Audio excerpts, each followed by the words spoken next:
Welcome to Buckets Live, coming in from the Tommy John Home Studios. My name's Matt Moore. I'm the senior NBA writer for the Action Network. I'm joined by Jim Turvey of Roto Grinders and Joe Dellera from the Action Network. Talking to you all things NBA playoffs. We're going to recap the big weekend. We're going to talk about our best bets that we are so proud of and the terrible beats that are definitely not our faults and the things that we absolutely got 100% wrong. We'll try and get a handle on where the series is at. We'll look at series prices. We'll evaluate things from both a futures and game two perspective. And then we'll do best bets for game two in the NBA playoffs. If you're joining us live at youtube.com/the Action Network, thanks for hanging out with us with the Warriors and the Rockets late at halftime here in Houston, with the Warriors leading 47-34, hoping for a Rockets comeback to hit that overtime bet that I've got in on this one. We're going to do a lot of different stuff tonight in terms of I wanted to get a very process style oriented approach on this game. Like that was kind of my goal, was for the show, kind of take a look at, okay, what are the things that we can kind of take away from an actionable standpoint from the weekend that was. So let's talk about that from the perspective. I gave you guys a list of things. We'll kind of get started there. Jim Turvey from Roto Grinders, tell me, what's the best bet that you made this weekend? What's the one that you nailed the cap on and you feel absolutely confident that you got everything right on it? Well, the best part about this is I'm almost certainly going to jinx it live because my favorite read of the weekend is still happening. It's in the Warriors. Don't say it because I'm on it too. Amen Thompson under rebounds. The cap here was he's going to be top blocking Curry the entire game. He's going to be way further away from the basket. He's only got 2 rebounds at half, so maybe I'm jinxing this. But this was one of those that, when you think those secondary effects, if the obvious one is Thompson's on Curry, so it's going to be tough for Curry to score. It's going to be tough for him to get threes. But the books aren't going to think as much about the rebounds of Amen Thompson. It's like a one downstream effect. I always love those. Those edges usually stick a little bit longer. We'll see if this, first of all, we'll see if it actually captures for game one now that I've jinxed it. But we'll see if it sticks around for game two. If they keep the same game plan for game two, I think they will. Curry's hit a couple shots here down the stretch, but overall, the Rockets have done a good job on Steph. They just can't score it all on the other end. So I was really happy when I came up with this cap. So far, again, unless I jinx it, it's coming through pretty well right now. So that was my favorite jinx live of the weekend. I mean, I don't know. I'm not trying to over jinx you, but I don't know how this is going to go badly. This is a really great play, and I wish that I had seen it pop up in the Action Network app. I missed a lot of bets tracking just because I've written so much and done so much audio and went to the game and came home and did all this stuff. So and rewatched so many games, I feel like I missed a lot of really good bets, which would have helped my weekend because I got my ass kicked, and that's fine. That's how it goes sometimes.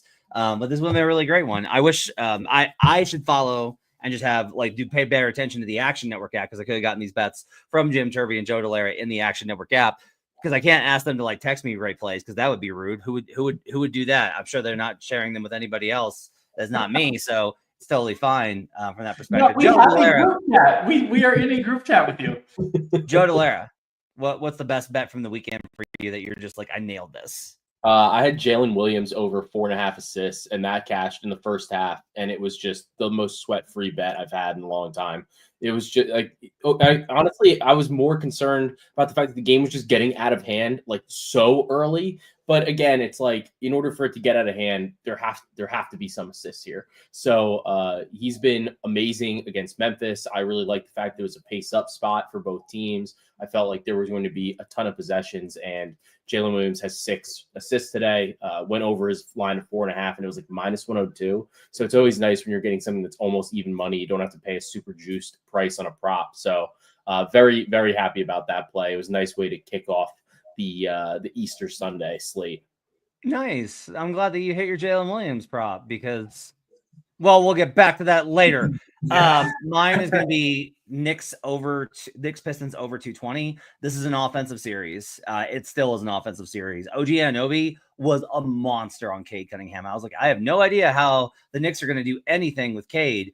And this just shows you I can act like I know anything. No, because the answer was very simple. Hey, let's put OG Anunoby, big guy, super physical, pterodactyl arms, built like a Mack truck. Let's put him on Cade.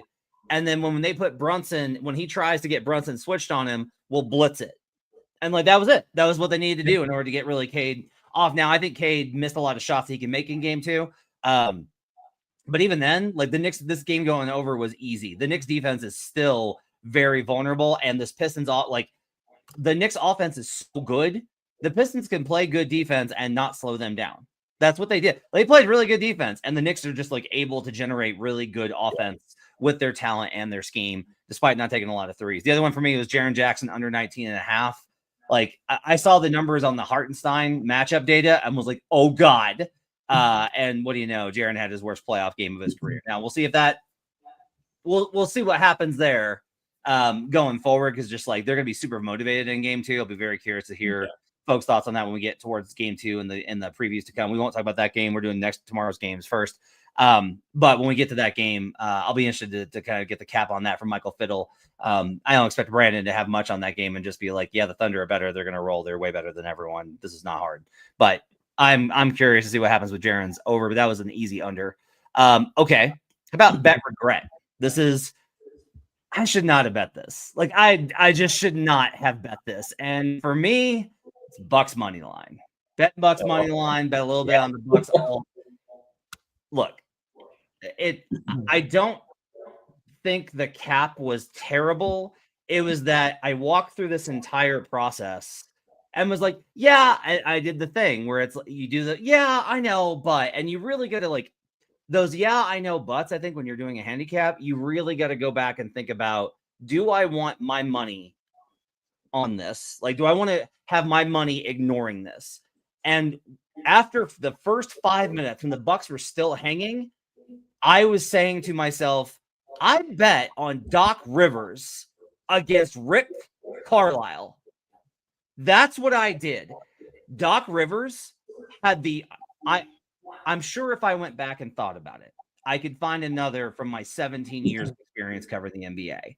But since there's not one that pops off the page to me, I will tell you, fellas, I think that was the worst coached game in the history of the NBA playoffs. It's pretty bad. Everything you could do wrong.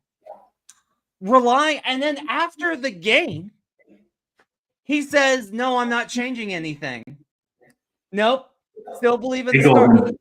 And like that quote, if you told me after the game that Doc Rivers, even like ignoring the score, how the game went, if you'd just been like, hey, after the game, this is a quote from Doc Rivers on the starters, I would have immediately been like, cash out. I'm out. So joke's on me. Bet regret, trusting Doc Rivers. Jim Turvey, what's your bet regret of the weekend? Jokic doesn't seem to want to shoot these threes. And you know, I think there is a very clear way that we could have seen this path coming, but I mean, the amount of times he was out there open and could have shot the three.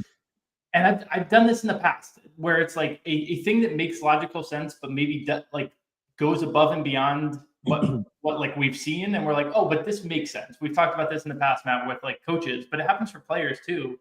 And he just had so many looks and he just didn't take him. So I regret. I bet his regular line. I bet his alt line. I bet him to lead the series in threes. I went all in on this thing that makes logical sense, but we hadn't seen. And so I'm regretting the Jokic threes. Unless your reaction tells me maybe we double down, but I don't know. What you were there in person? This was the game you were at. This was the game of the weekend. What did you see? Yeah. So here's what I'll tell you. By the fourth quarter, the Clippers tried a very novel approach. Like Brandon Anderson was asking me, why did they do this? Why did they bring Chris Dunn just like completely left Westbrook to go openly double Jokic? It wasn't actually that they were doubling Jokic. It was that they were triple teaming the 2-man game. Yeah. So a thing to note though, is they would have to occasionally amoeba off and then recover back. And they would blitz Jamal Murray in those situations because what they're trying to do is they're trying to force a certain sequence of outcomes to try and force a reset and drain clock. Murray would come off of those and was looking for a sideline cut or a flare for to pass it to the wing for a three. And the Clippers covered that action. And so that's why he kind of got like a little stagnated there. When they did that, Jokic was open every time on the perimeter for those pick and pops, wide open. And Jamal just didn't see him. I hear what you're saying in terms of like Jokic just didn't take them. I think that one of the keys here is you cannot guess Jokic's mentality Yeah. ever. Is that if it doesn't feel like the shot, he won't take it. What I will tell you is like I think he'll probably take more in game 2. Like Well, I think honestly, part of what, like you said it well, because we were all over Jokic to score a ton of points. I really think he could have been more aggressive, but I think you said it well of like trying to guess Jokic's mentality is really difficult. And it seems like he picks his spots, and it's kind of, I'm sure he's a very smart player. I'm sure there is rhyme and reason, but as a bettor, it's very hard to figure out when he's going to score and when he's going to pass. And when he's just in a kind of, this first game, he didn't really, the numbers, like he did both, but it wasn't like a 20 assist game and it wasn't a 40-point game. He was kind of a pivot point between everything. So he is a tough one to pin down, like mentality wise. I think you're 100% right on that. It almost seemed, because this was my biggest regret too, was this Jokic threes bet. Because I know we got a great number on it. I mean it was closing almost like minus 200 on the 1.5. So it looked like, just from watching the game, that he was almost taking opportunities to like attack Zoo. That's almost what it felt like. It wasn't as much that he wasn't open for the shot. I think he was recognizing it, but it also felt like, well, this is going to be like a less physical possession than for the Clippers to have to deal with if I take this three. That was almost the way it like seemed, because he was catching the ball and he was whipping it, like ripping it at the rim. Like he was attacking the rim with a certain level of like ferocity. It felt like it wasn't like it wasn't a slower back down type of thing. It was, I'm going to catch this and I'm going to go, and then try to figure out what else I can shake loose here. So I thought that was a little bit interesting, but I was a little disappointed that we didn't get more threes out of him. But, it's a long series, and nobody really got super far in front either, I would say. Market hasn't really adjusted on this yet, so it's probably a pass for game 2. At DraftKings, over 1.5 is minus 180. So you're still looking at like an over-under, basically a 2.5 to 3, to 2.5 for getting better juice on it. 3 plus is plus 160. Yeah. If he does it again, like I will tell you, Jim, like he's going to do it at some point in the series. The question is like, you want to try and guess it every time. Yeah, that's kind of, I think, is a good question. Joe Dellera, what's your bet regret? It was this Jokic play. Like I really felt like we nailed it, and we talked about it at length on some of the preview pods, and it just didn't happen. So, you can think about these plays all you want. You can be on the right side. You can get a ton of CLV. Sometimes it just doesn't matter. So that was my regret. And it just felt, I think the reason I regretted it was he made the first three early. And then I was watching the game and I was thinking to myself, he's literally never going to shoot another one. Like, so it was just that the whole game, it just felt as if he was never going to get there. It just wasn't going to happen for us. So that's why that was my regret. What was the worst beat of the weekend for you, Joe? I bet, so this was a close one with my regrets, I guess, but I bet Tatum over 33.5 PR. And my man had 14 rebounds and could not clear this line. He had finished with 31 PR, I think he shot like 30% from the field and was 0 for 4 from the free throw line.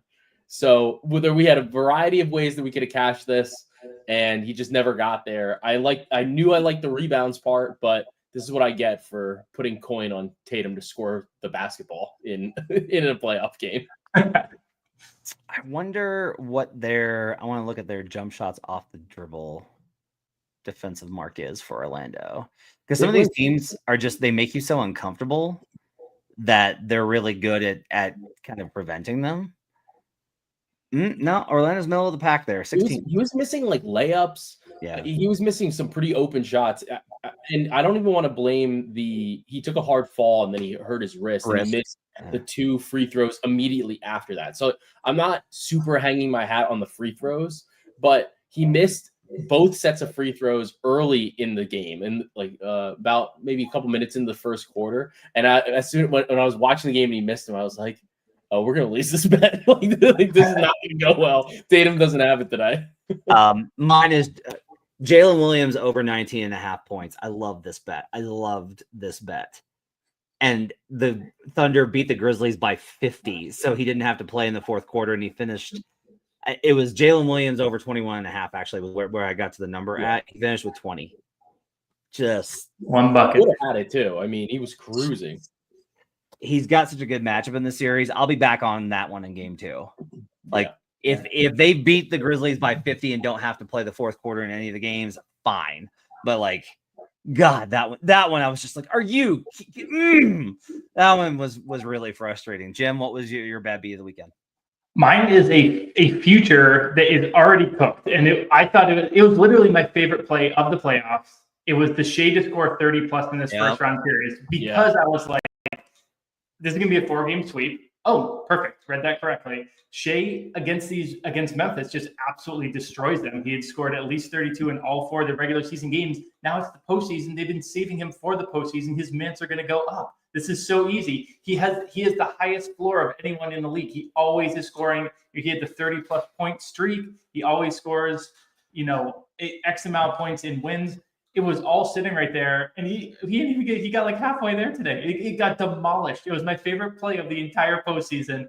Didn't even make it through the first weekend. This is why those every game ones are really tough, because you can have a weird game that has a lot of different routes. It can be a twisted ankle. It can be a blowout either direction. It can be a bad shooting night. Lesson learned. My favorite play shouldn't be one of those every game ones, but man, I thought it was so good. It was my favorite play. Joe and I joked about, I do have like a special ability. Overall, I think I'm a strong better, but like when I go all in on a bet, it always, and it's like, I swear the edges are biggest. One time the book switched the Corda sisters, the golfers in the LPGA, they switched the two. It's like the biggest edge I've ever seen. Naturally, she plays out of the worst sister plays out of her mind. Her opponent misses the cut for the first time in 4 years. It's uncanny. When I go big on these bets, it unfortunately bites me. And so Shea 30 plus was the definition of that this for opening weekend here. I tell Brandon on this when I saw it. And he was, he got such a better price. I don't know if I'm mad that I got such a worse price on it and it lost, or if I'm happy that it lost because I got such a worse price on it. Because he got plus 400 and I only got plus 280. Yeah, I think the every game bets are tough. Yeah, there's so much variance and there's so much just like, the Grizzlies really honed in on him and actually did a pretty good job. Like Shea just had an off day, but also just like they did a really good job. Like if I thought about it like more in depth, I was just kind of like, oh yeah, Shea's gonna score 30. He always scores 30. But it's like, no, like look, Memphis their entire thing is gonna be to stop Shea, and then J-Dub is gonna go nuts. And guess lo and behold, Isaiah Joe, Casey Wallace. He had so much volume today too. Is the thing that really sucks is that he just wasn't effective or as effective as he normally is. And they were beating them so bad. He always plays the whole third quarter. Yeah. And he only played half of the third quarter. I couldn't believe it. So it was going to be tough anyway. But biggest series play change from game one. Like what's the series that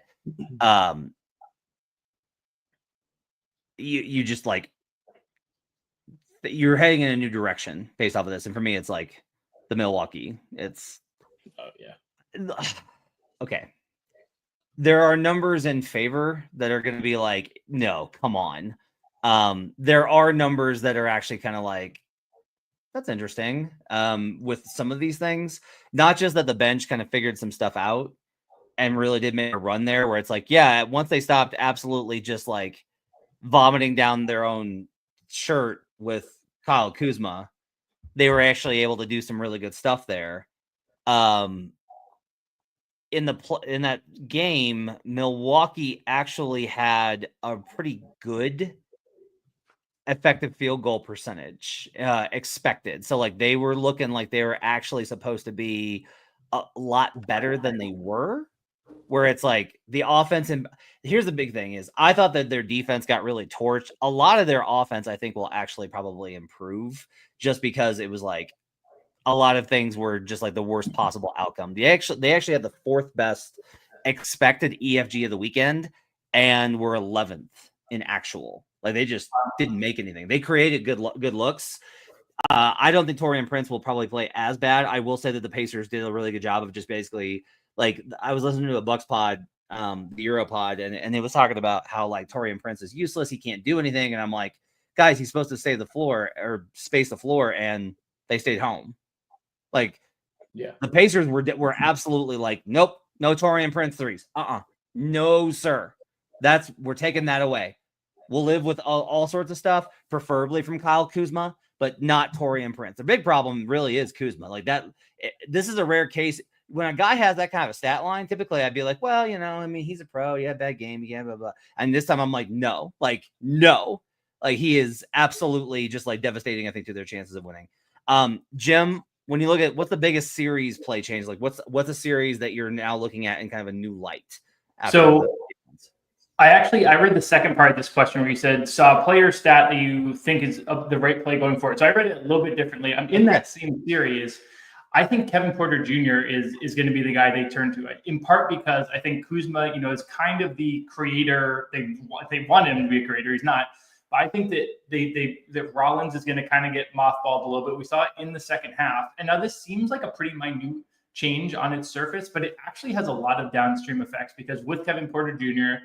on the floor, it means more scoring. It's going to lean more towards, overs for that series. We already saw a big total from the Pacers in game one, but the Bucks offense should be a little bit better. It means obviously less minutes for Rollins. It means a little bit less offense from Brook Lopez. I think it means potentially you just go with Portis and you just run the offense and you try and get a high scoring team out there. On the opposite side of things, I think it's good news for Halliburton and his scoring and his threes props. So I think it kind of shifts the whole mentality of the series if we're going with heavier Kevin Porter Jr., which is what the Bucks were doing in the second half. I think you can really build some interesting game scripts that are around this. Kevin Porter Jr. had a bunch of potential assists in the first game. His prop isn't out there right now, but I'm going to look at an assist prop for him when it comes out. I think you can really kind of script this out as Kuzma unders, Porter Jr. overs, Ryan Rollins unders, maybe Lopez unders, and then Halliburton overs. You can throw it all together, maybe with an overall game over, and you get yourself a nice long number. And I think it all kind of pivots on this one, seemingly small thing, but it's, who's playing point guard for one of the teams and potentially a pretty big minute shift between those two that I think could potentially come in. It's a good look. I like that a lot. I'll probably be taking that into game 2 of that series. Joe, what about you? What's a stat or a player that kind of makes you think is the right play going forward? Yeah, I think a lot of it for me has to do with that Wolves-Lakers series. And we had thought, I think, that it was going to maybe go this way, where Gobert kind of was going to have a tough time. But we saw it really like right away in game 1, where they made a significant turn to Naz Reid, who was awesome, I think, in that game. And I think that if Finch is willing to make that adjustment early and limit Gobert's minutes, I think that that's going to restrict how good the Lakers can kind of perform in the series. The Lakers don't force you to play a guy like Gobert. They don't have the size. They don't really have that. You don't really have that need to run Gobert out there against them when you can play somebody that's maybe like a little bit more flexible. And honestly, the Randall minutes I think were decent. The DiVincenzo minutes were also solid. So for me, Minnesota, I think, put up a strong performance in game 1. That was a game that I think they needed to have to kind of set the tone. Lakers now, I think, going to be firing in game 2. They have to win. I think it's a must-win game being the home team there. But I do think that this series has shifted for me, especially towards Minnesota. I wasn't really sure what to think of this series going in. I still have some questions about it, but I do feel like that was a critically important win for Minnesota. And I think that because they kind of pre-adjusted, the onus is going to be on the Lakers to see what can JJ Redick kind of come up with at this point for game 2 and moving on the rest of the series. Yeah. So our next question is like, what's the series that you don't feel like you have a feel for? And this is the one. I need to go back. I need to do the tape on this. I will say that like the Wolves having a 64.2% EFG. Yeah. Okay. They shot like 50% from 3. Okay. But Joe sent that stat about how many of those were either wide open or like semi-open, and none of them were contested. No, do not fall in this trap, Jim. Do not fall in this trap. This happens all the time when teams have outlier shooting performances and fans are like, well, they were open, so they should hit them. The average 3-point percentage for wide open shots is 40%. That's good. Still, it's not good for the Lakers to be giving up that many open looks. Absolutely. Absolutely. Yeah, but I think that's like a rotation thing too. That's a defense thing. I think it has more to say about the Lakers defense than it does about the Wolves shooters. I think they're not going to shoot because Minnesota has a lot of decent 3-point shooters, like Right. decent or above average 3-point shooters. So if they're open, I think that the caliber of the shot and the caliber of the shooter makes a big difference here. And then like they're getting effective ball movement against the Lakers. I think that's really the most important thing. Yeah. So I think part of this too is just like, look, JJ Redick doesn't want to lose the math game, and he got murdered in it. Yeah. Like that's a big problem. It's just like you can't. You give the Wolves 42 3-point attempts, you're in trouble. Like their defense is better than yours. So if you let them even up things offensively by doing that, you're dead. So I'll do the film work on it. I'm still not kind of sure on it. Jim, what's the series that you feel like you know the least about right now? Yeah, to me, it's the game of the weekend. It's the game you were at. It is the Clippers and the Nuggets. I feel like this was, Denver kind of had to hold home court in the first game. They did that. The thing that stood out to me, the Clippers looked like they were like sleepwalking. It really looked like there was an energy gap there. And if there's an energy gap there, I was on the Clippers. I'm not scared off it yet. Brandon was like, I've never seen Brandon eject harder on a series that he was. It was hilarious. It was like catatonic in the group chat. Like, are you good, Brandon? Like, it was one game that was in Denver. I think we're still fine. But if he's worried that much, and I'm thinking they might be sleepwalking through this, it's the one that I'm feeling the most dicey about. But then again, it's the home team won in overtime.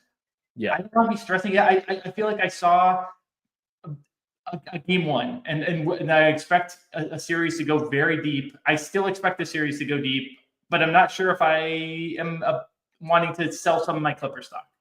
Yeah, we'll come back to that because we're doing best bets on that game, and I have some trends, some stats, and a question for you when we get there. Joe Dellera, what's a series that you're just like, I don't know, what the fuck? What is, I don't know.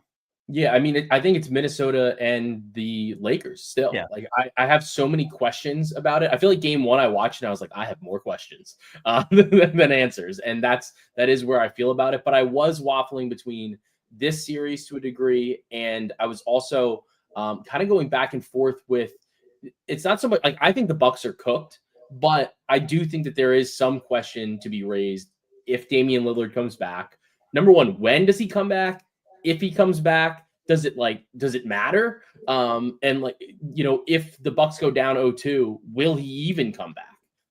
And just because, you don't want to risk somebody's long-term health with this type of thing, but at the same time, if he wants to play, he's probably going to get the opportunity to play. So I think it's more about in that series, as if everything stays as it is, I think that Indiana's just going to keep rolling.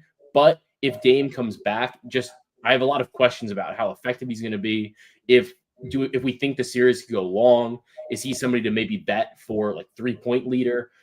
Like I have a couple of different things that I'm wondering in that Bucks Pacers series if Dame comes back. So I told Brandon I was like distraught after that Pacers game because that was like a big one for me, and to walk out and be like, now I have to pray that the guy I said I didn't want to play is going to come in and save the series. So if Milwaukee wins with Dame, you do it. No, I don't get to crow about it if they win with Dame. Because I thought really put yourself in a box here. Yeah,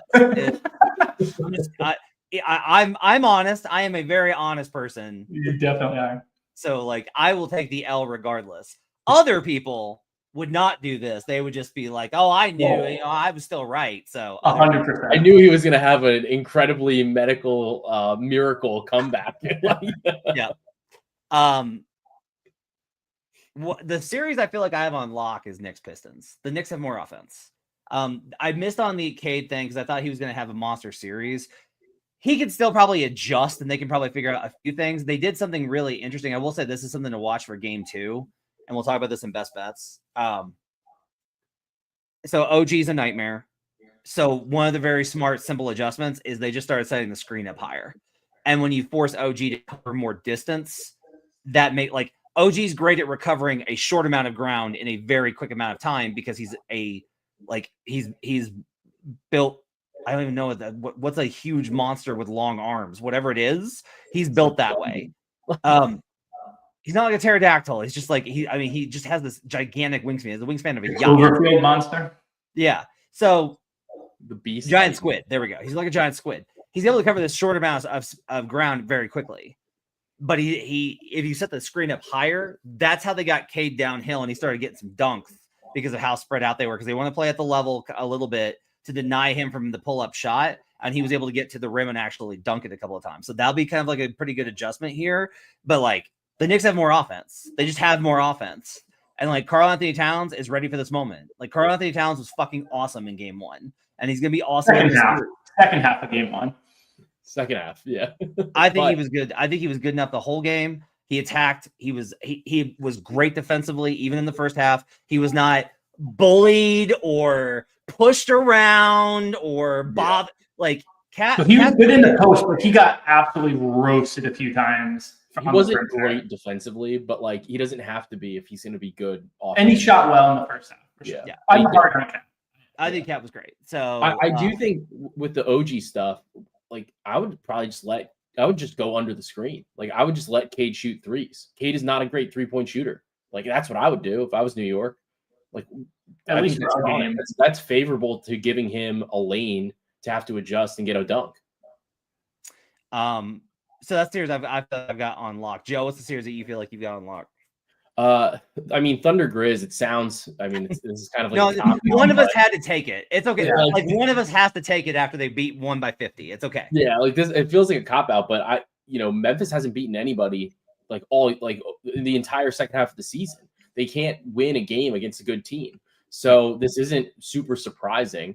That's part of why I was on Dallas I got a long shot to get into the playoffs because I thought they could maybe beat Memphis. Yep. And although Memphis covered against the Warriors, they were they still lost. So this isn't super surprising. I think it's a bad matchup for them as well, just given the fact that Oklahoma City is so switchable. They play in transition. They limit your transition, and that's basically the only way that Memphis can score. So I think this is just a series that they should just cancel it. Cancel the rest. Like we don't need to see anymore. Don't let anybody get hurt. Like just call it. I was just gonna say, Ja, we thought he was, he couldn't hear the hater. He was just saying, "Oh, we're gonna explode in the first round and crater out." And we're gonna blow up our draft because we're not gonna keep our pick. What they should do is just fire the coach and then run more stuff through Zach Edey. That'll fix all of it. Wow. I think Edey has had like some good minutes, but I think the problem is it's just the matchups are rough. Like these are not great spots for him. Yeah, I mean a key here is that the matchups are going to be kind of rough because what was it? I got to know here. It's 2025. They're all going to be fucking bad matchups. It's a plotting center. Get out of here. Anyway, Jim, what's your series you feel like you've got on lock? Interestingly, I think this is the series both of you picked you felt like you knew the least about right now. For me, maybe this is it. I mean, it definitely is partially confirmation bias. I watched Wolves Lakers and I said the team that I thought was better absolutely smoked the team that I thought was way worse. And there was all it took was them shooting the number 1 EFG of the weekend. Luka had 37. LeBron had a decent enough game. The Lakers are just not that good. Like if Reeves has a better game and they don't shoot as well, it's close, and that's in LA. The Wolves are a much better team. The matchups aren't great, but the Wolves are a much better team. I watched the better team play better basketball and win by 20. I think it will go with. I don't think it's gonna be a sweep by any stretch of imagination. I think the Lakers probably win game 2. I think there's probably times where I'll be like, oh man, this is a little dicey, but I just think the Wolves are the better team and they will win the series because they are better enough that the weird matchups they have don't really matter because they are way better in a tier of their own. Two big gaps were Austin Reeves is not Kyrie Irving and Rui Hachimura is not PJ Washington. I thought Rui was going to be able to have a pretty good series, and he was rough. And Austin Reeves, who was like part of my cap was like nobody's really like Austin's one of those guys like Peyton Pritchard, where I'm like you should be able to expose this dude, not just because they're both like little scrawny white dudes, but like you should be able to expose these dudes, and he did. They just don't. They just don't. And then in this game, the Minnesota Timberwolves were like, "What if we did?" And I was like, "If people had done this before, it would have been on the Lakers." But we'll see what happens. I do like them in game 2 quite a bit. Jim, I will say this, and I will pose this kind of question to you. Like how there was always the talk about LeBron teams, and LeBron teams don't win game 1. Luka is literally the second coming of that, and he's 2-7 in game 1s. So I do remember that. That is interesting. Combining the two of them, I don't know. I think you might be overweighting this game one. I mean, it definitely was a dream game one, but of the series that I think the backup would have been the Thunder as well, but that felt like cheating a little bit. The Wolves to me are a much better team. He's confirming my prior 100%, but it confirmed it really well. It was a fun game for me to watch. Teams win game one have a really good history of winning the series, although not in the first round by the road team. Oddly enough, the odds are not as good on those outcomes. Antonio in the comments, am I stupid to say minus 750 on the Knicks to win the series is value at that number? Probably a little steep, just because like I think it was the Pistons did have like a big lead in that fourth quarter, and it was all going their way, and then they allowed a 21-0 run. Like, I don't know that minus 750 is probably a good price to buy in there. Let's skip most exciting bet. Let's do some best bets.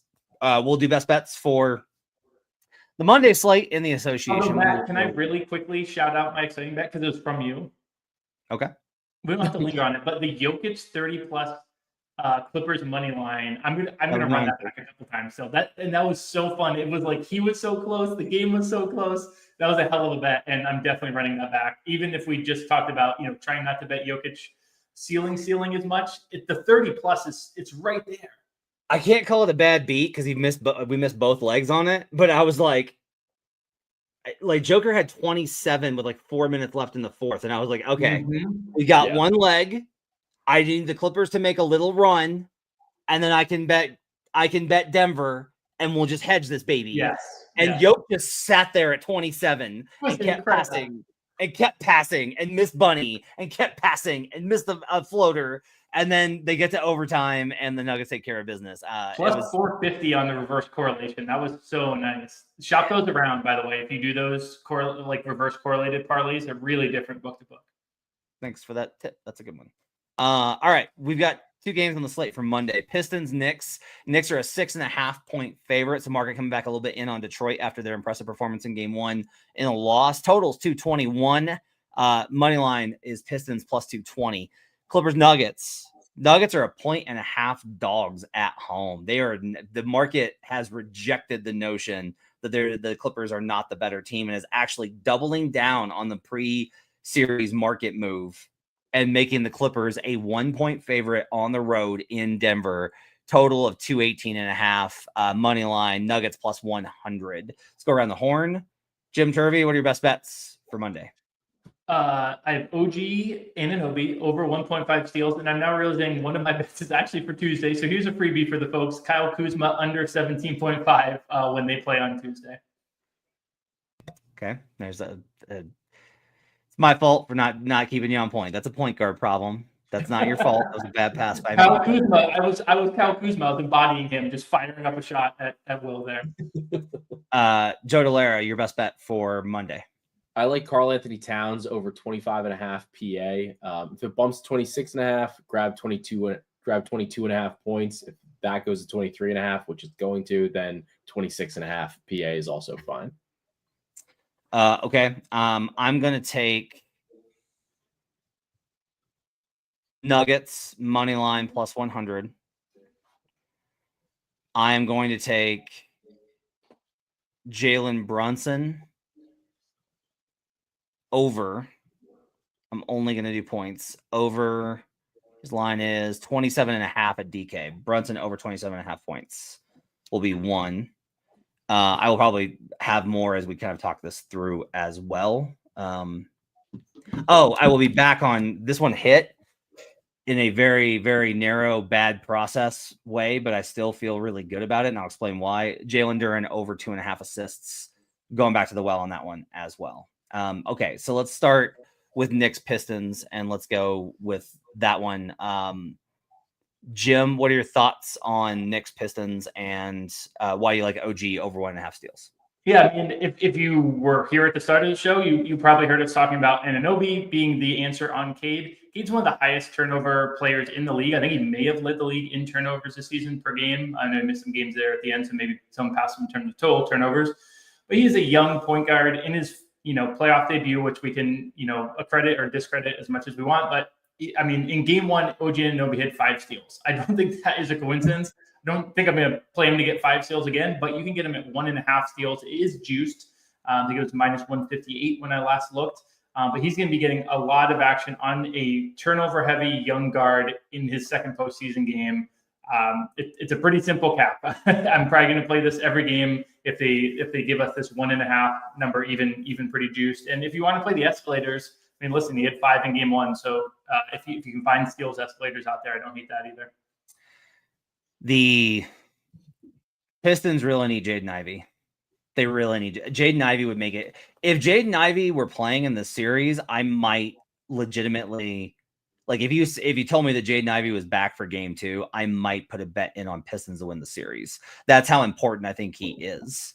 Because like a lot of this is simply, if they're going to put OG on Cade, then what you should be able to do is you should be able to then go, all right, we're going to put, even with McHale on Ivy, you should be able to be like, all right, we're going to run pick and roll action. We're going to get a mismatch on one switch somewhere with the rest of your actions, or we're going to get Ivy downhill and we're going to be able to attack with somebody else, or have Cade initiate with that Brunson and then get a secondary playmaker. Beasley can't do it. Tobias had a good game, but really can't do it. They don't have, this is why Schroeder played such a big role. And this is a big reason why I'm on Brunson overs, is Jalen had a terrible game shooting against Dennis Schroeder and was good versus everybody else. That's not going to hold. There was a couple of sequences where Schroeder did a good job. Like he had like a really good block on him. That's not going to hold. Dennis can't hang with him. Dennis is not going to be able to manage him. I think he's probably going to get in foul trouble. And so this is a reason why I think when I watched Jalen's possessions, it was not like, oh, wow, the Pistons did a really great job containing Jalen Brunson. It was, oh, Jalen Brunson missed shots. Like, he's going to be fine in game 2, which is why I think that I'll be on him. I'll probably be on him in the Knicks money line on a same game parlay. That makes a lot of sense to me. The numbers for 3 seeds that won game 1 in the first round since 2003, 20-9 straight up at 69%. Not one of the highest ones. The 3-6 is sometimes a little wonky. ATS is actually only 15-14, but money line, I do think they're going to get the win here in game 2. And I think Brunson has a really good game. The OG thing, even if they move that screen up higher, OG can cause steals. Like, OG is just like, I have always had like some little reservation about OG, and he's turned me around over the last like year and a half with some of his mentality and approach to the game stuff. Like he fired Clutch literally because he was like, they were putting out that he wanted to be like the man somewhere, that he wanted to be like a go-to scorer. And he was like, never said that. Not a thing I said. So can do it, but like, yeah. And you know, and the way that he embraced going to New York and all those things. But on top of that, just like OG is so physical and so good. The over 1.5 steals, I think, is a really good play. Joe, talk to me about Karl Anthony Towns, your favorite Knickerbocker of all time. He's been awesome, honestly. And I just think this line is, I think it's a little bit low. And I think in large part, it's because he only took 14 shots in game 1, which was a little bit of a step down from where he's typically at. He's normally at about 17 per game. But he actually, fun fact, had the lowest usage rate of the entire season. I don't think that's going to happen again. It was at 16.7%. I think that even though the Knicks won, I do think that they need to have a little bit more of an effort to get Cat involved in the offense. We saw that he played 40 minutes, and I think that's always the thing. It's just, okay, well, what is the playoff rotation going to look like? 40 minutes. Great. So I think it's 16.7%, which is, like I said, the lowest usage rate he's had all season, when he's averaging, for the most part, he's at about 27%. I think he's just going to have way more opportunity in game 2, just naturally. And this is a spot that he should be able to go over. He's also just kind of smoked Detroit in this spot. He's gone over 25.5 PA in 6 straight games against Detroit, including all of them this season. He's been able to dish as well. So he's had at least 3 in all games this season, and he's had 5, 3, and 7 against Detroit. So I like adding the assists in there. He's been effective as a secondary facilitator. We've seen him find some guys cutting, dishing, dumping off, whatever. I just think that the PA on the combo prop is a good way to include him in a strong offensive performance from New York again in this game. I'll be curious to see what the Pistons do with Cat defensively. One of the reasons I'm a little nervous about it. So he was great. He was awesome. I talked about how good he was. He did get 5 of his shots versus Toby. They put Toby on him and he was able to generate, and like he was just like too big for him. I actually kind of like his threes prop more now because I think that they're probably going to be like, all right, we tried putting Tobias on him and that didn't work. Let's go ahead and put Duren on him, and maybe we're going to have to go to Duren Stewart in some of these matchups if it's the bit too big. If that happens, I'm gonna like Karl-Anthony Towns over threes because he's gonna shoot those more than he did, I think, in game 1. He had 2 3-point attempts versus Duren and 1 versus Stewart.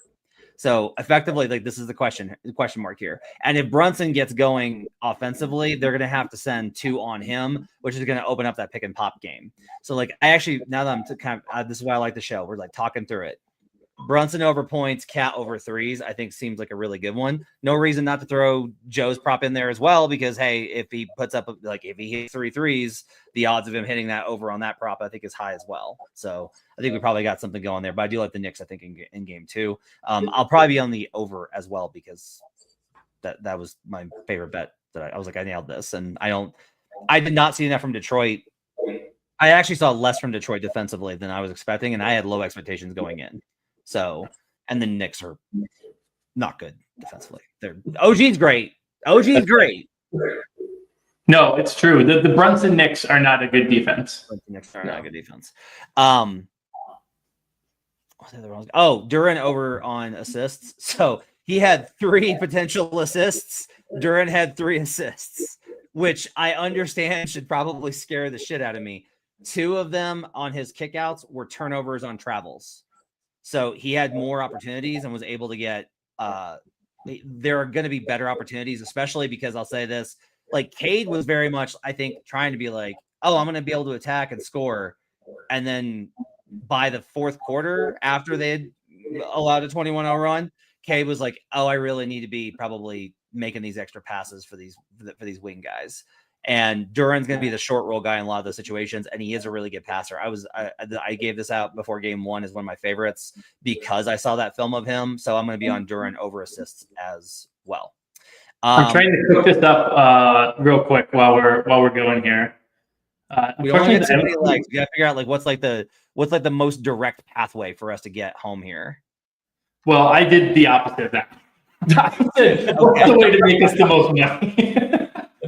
So sure. When you find the direct path, what I did was Knicks money line over 222, Brunson to score 30, Cat to hit 3 threes, so that's escalated 1, and OG to get 3 steals, that's escalated 1. That's 48-1. So you could definitely tone that down a little bit, but 48-1 is tasty if you want a real nice long shot right there. That is definitely tasty. I see Joe going to bet it right now. Honestly, my biggest concern with Cat and the threes is like he just isn't taking them lately. So like I think he fits in with our cap, but he just hasn't been shooting them. Like he's taken 3. Like he hasn't even taken more than 3 in like 8 games. So I'm just concerned that there's just not going to be enough volume from 3-point range. Well, on this parlay, Knicks money line 25 Brunson points. Cat 2 plus 3s, and the over is plus 465. That's a 4-legger, all correlated plus 465, and that's only 2 threes for Cat. Yeah. So I like it when we actually have these different SGPs that we can play. By the way, if you're listening and you're like, I like parlays. If you're listening to this and you're like, parlays are stupid, that's fine. Move along. If you're listening to this and you love parlays, check out Parlay Express in the Action Network app. All the different sports put in big number parlays and big number bets and futures and long shots. So it's like the most fun bets for like a 10th of a unit. I gotta say, sorry. No, you go ahead. I was saying I was the Mr. Parlays were dumb forever. There are some really good hidden stuff in there. If you go down the parlay spot, it's not as if you're like us and you spend all the time in the lab. I've said this to every one of our contributors when they've had this feeling is I'm like, take on the challenge of trying to find the value in these markets, because all we're doing is trying to play the books against themselves with what they're allowing to be parlayed. So and if you're a bettor who gets limited a lot, they're never going to limit you on parlays. You can also, by the way, catch things like my overtime bets that I forgot to log because I'm an idiot.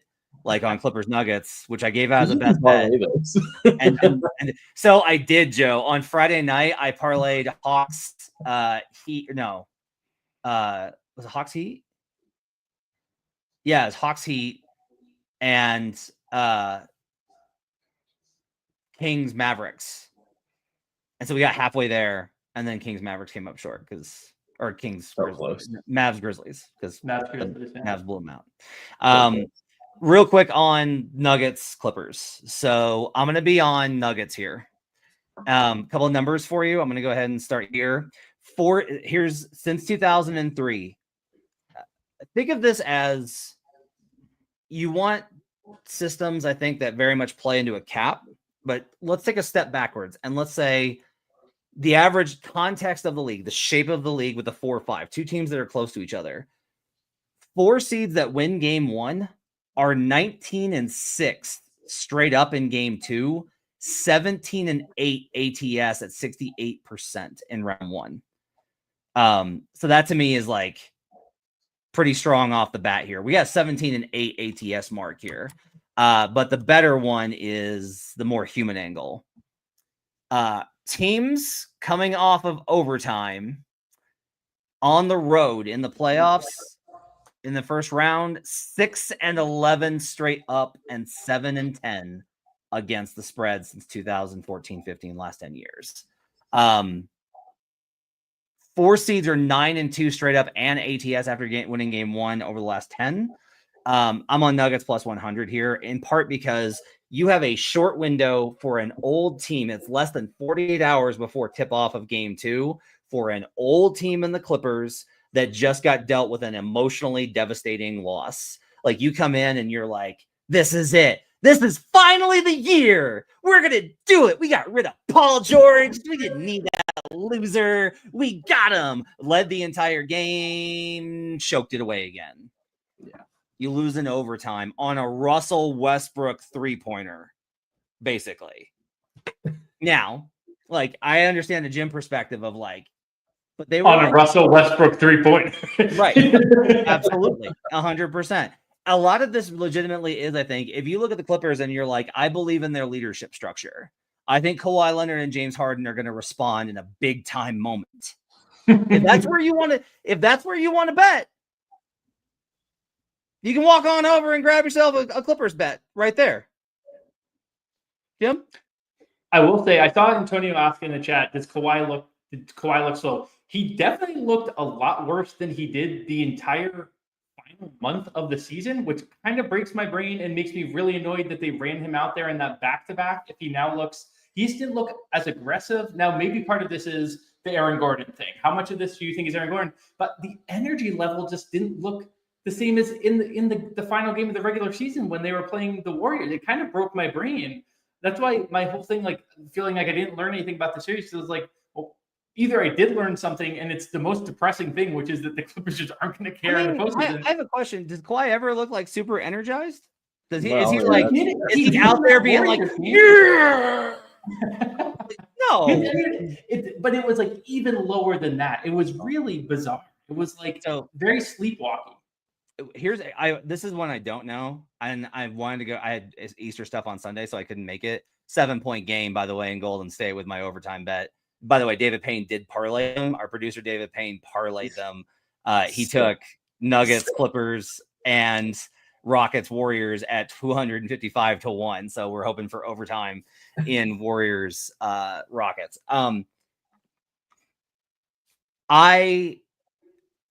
When I kind of like walked away from that game, one of the things that was really interesting, the Nuggets came out in a 2-3 zone. Why? Why would you do that? They're not a good zone team. They've never been a good zone team. They had Aaron Gordon matched up on James Harden. Why would you do that? Like, the idea is a pre-switch. That's why you do it, is that you're like, because he won't want to attack Aaron Gordon. He'll run a pick and roll, and now we can switch with AG onto the guard or the forward. That doesn't work because James Harden was like, I'm faster than Aaron Gordon. I'm just going to get downhill on him. Yeah. And like, I never expected them to do that. Their cross matches and systems were perplexing to me as somebody who has attended 35 average road game or home games a year for the Nuggets for the past 13 seasons. And all of this era with David Adelman, I was like, what is happening?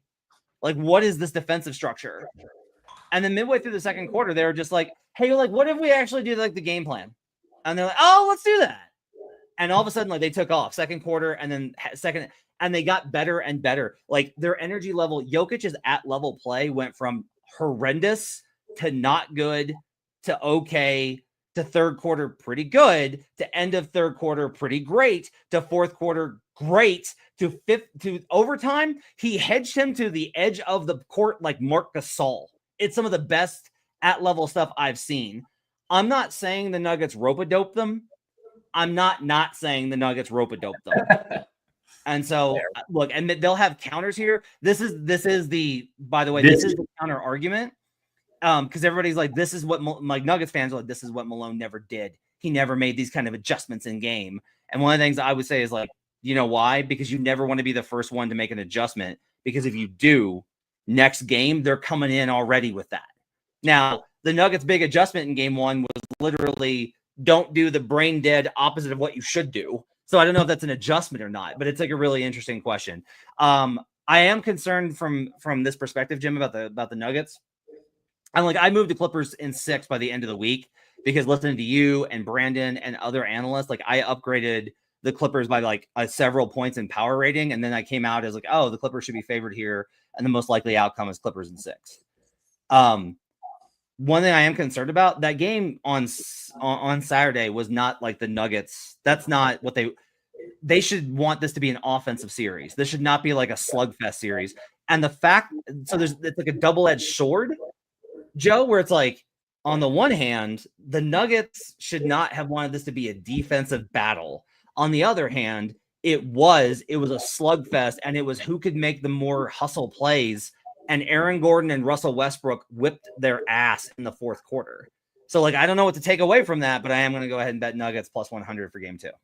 Yeah, I mean, I think it goes down to if it is going to be a hustle type of series where you need if and every play is a little bit more high leverage in terms of your effort. If you have guys like Christian Brown, Russell Westbrook, Aaron Gordon, and Jokic, honestly, you're going to be getting a little bit more of an edge, I think, because you have guys that just have a motor that just goes forever.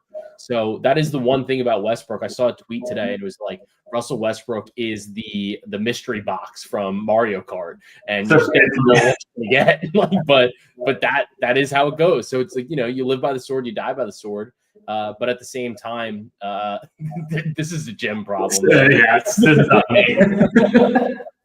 But you live by the sword, you die by the sword. But I do think that Westbrook becomes playable in the series in a way, like if it is a little bit more defensive and hustle oriented. Yeah, do you think that means MPJ's on unders? I see that in the chat too. I do think those are very correlated. Yeah, so I just don't think he can play in the series at all. Adelman is pretty adamant about one thing that's very key here is Adelman has set the tone of whoever's playing well that night, not based off of the box score, whoever I think is giving us a chance to win is going to play. So like when Russell Westbrook didn't play in the Kings game, everyone's like, see, he's benching Russ. He's benching Russ because he knows. And then Russell played and closed the next game. Like it is not a definitive thing with Adelman. It's really like kind of a feel thing. What I will say is like it's very evident that MPJ can't play in the series. But that's partly really not. He gets a bad rap. It's not his fault because this is the same thing as the Wolves series. What the Clippers did in game 1 is they brought their help from the strong side. If you bring your help from the like if Jokic posts on the left side of the floor and you bring from MPJ's on the right corner and you bring his man over, MPJ is going to get the ball with an opportunity to shoot. But what everybody knows is, hey, what if we just like stayed home on him? Just stay home because they don't really want to run DHO stuff with him because his handle's not good enough and you can break it up and that's turnovers. And if you just stay home on him, he doesn't provide anything and he's just a defensive sieve. So that's like Westbrook's defensive stuff on top of all of the rustness, good and bad, is why I think he gets more minutes. Peyton Watson, I think, had a small ankle injury. I don't expect him to miss game 2. I'll probably be on Peyton Watson overs. I think he can play a lot more in the series. I thought his minutes were very good in game 1. I'm going to be on Peyton Watson overs. Yeah. Okay. That's going to do it for Buckets. This is great. This is awesome. Thanks for joining us on youtube.com/The Action Network. Appreciate you guys being with us. We're going to be back later this week with another Buckets live episode. I believe we're back on Tuesday. We're off tomorrow because I'm at the Nuggets game. Tuesday night, Buckets Live, 10:30 Eastern. Be there, be square. Joe Dellera at Joe Dellera on Twitter in the Action Network app. Jim Turvey of Roto Grinders at Turvey Bets. We'll see you guys again next time. My thanks to David Payne, our producer, as well as Giver Gould, getting this up at youtube.com/The Action Network. We'll see you guys again next time. Till then, let's get buckets.